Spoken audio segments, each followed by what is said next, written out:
I remember back in high school, in university, and any time that I had to go on stage and to do a public speech, I would just absolutely crumble. I would freeze and I would be sweating, my heart rate would be through the roof, and I couldn't think of doing anything worse. See, I would rather go into the beach, go for a surf with my mates, knowing full well that there was a shark in the ocean, and then rather stepping on stage and even public speaking in front of 20 people, people that were my classmates that I knew intimately. I couldn't think of doing anything worse. And see, over the years of my life now, I realized that I just lacked so much self-esteem and had low confidence issues.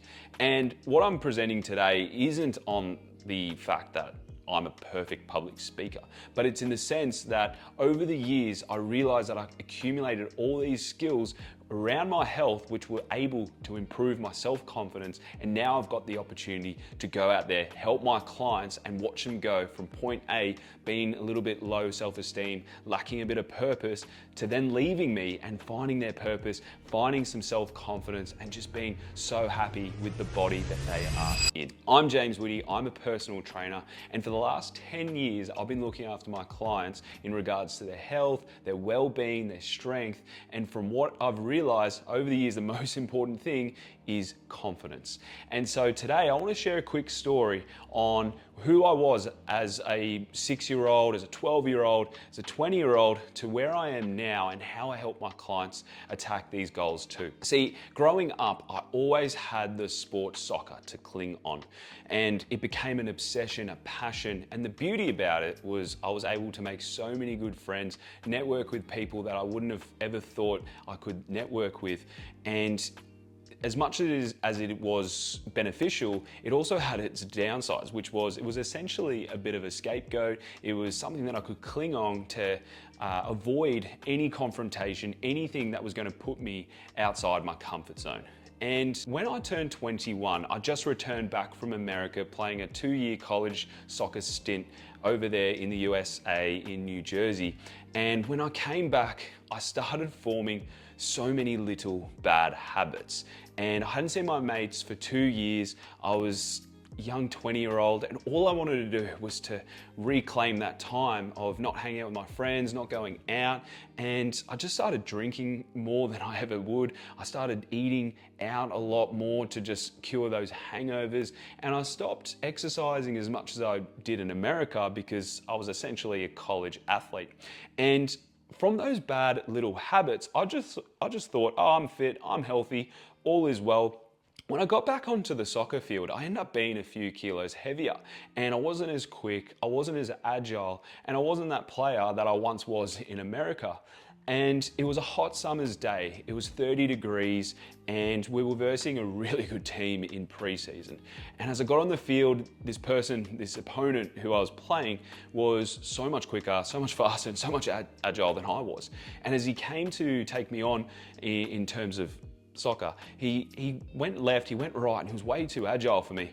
And my foot got stuck in essentially the grass, and my knee just went from left to right. And what felt like a chef's knife just going straight through my knee, in that moment, I realized that I did some serious damage. Quick rush off to the hospital, MRI, and the scan showed that it was an ACL ligament tear. Major damage to the meniscus and also an MCL tear. So 3 in 1, my knee was cooked. And in that moment, I didn't think anything of it. I knew that soccer players, any athlete, sustained injuries, and I was thinking naively that I'll just recover from it, all is well, I'll be okay.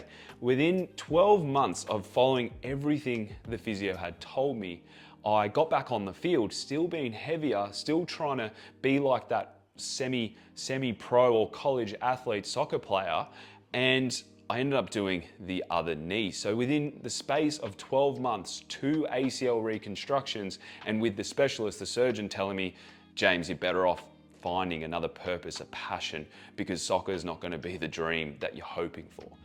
And I'm so glad to be sitting here today telling you that it was a miracle. It was a good thing that happened, because I was going down a path of something that wasn't meant to be my purpose. And at the time, don't get me wrong, it killed me. This thing was my passion. This was a thing that I woke up at 3 a.m. for, to watch my favorite team in England play their local rivals. And this was the thing that my friends all were together and we would talk about and we would watch games, we would play soccer, we would train together. This was my whole identity. And within a click of the fingers, that whole identity just got taken away from me. And now all these low self-esteem issues, all this lack of confidence had finally just rose to the surface. And I realized that I had no scapegoat. I had nothing to lean on. And for once I felt exposed. And so as much as I adopted all these bad little habits from coming back from America, the habits just grew and grew. I found myself depressed. I started drinking more. I couldn't exercise because I was on crutches, and I couldn't do the output that I once had. And those bad food choices, the lack of movement, I essentially started gaining weight quickly. And it wasn't noticeable to the naked eye. But what I realized was those bad habits accumulated with me gaining 10 kilos. And as a 21-year-old, that was really embarrassing because I was known as this person who loved soccer, who was fit, who always had it quite easy. But as I said, those bad habits just accumulated, and it made me into a person who now had low self-esteem, who had no purpose, no identity, just thinking, what am I gonna do? And see, I didn't graduate in my college studies over in America. I didn't do well in my high school studies, and I had nothing to fall back on. And in that moment, I realized I've got nothing to me. And all I could think of, and the only thing that I liked was fitness and was training. And I knew I had to get fit again because I was weighing 10 kilos heavier now.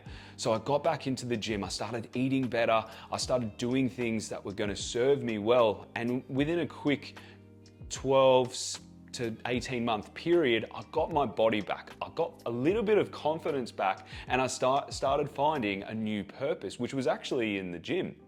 And after that, I found such a great benefit in it that I went on to do my studies. I did extracurricular studies and getting an exercise sports science degree. And then I found myself in a position where I could train clients and realize that they can now use health as a way to gain some self-confidence and to get better in their overall well-being. And now what I found was that I was trying to push something exactly like the past. I was trying to push this dream of playing soccer and making it higher and higher up in the levels that it was never gonna work. And in my early stages of personal training, I was trying to push this strength and conditioning coach, this rehab coach, this weight loss expert, to only realize now that my purpose and who I actually serve the most is people that just need to regain their confidence or even to grow it to new levels. And over the course of 10 years now, I've found myself helping people exactly how I was in a situation where I had an injury, where I accumulated all these bad habits, and now I'm able to find them feeling so much happier, feeling more confident. They give me all the praise for it, but really it's them doing all the hard work, getting their habits better and finding themselves in a situation where they're performing better at work, where their sleep's better, their overall well-being's better, and they're actually serving the people around them that they once weren't serving. And so I'm so grateful that you could stay for this whole video to listen to a little bit about who I am and what my purpose is. And even though I was sitting there in the specialist office, the knee surgeon, and sitting there and him telling me the dream crushing reality of never going to play soccer again, I use that in a way to find that new purpose, to regain that confidence. And look, I'm not perfect. My heart rate still elevates when I step on stage. I still get nervous. I'm not good. I'm not perfect.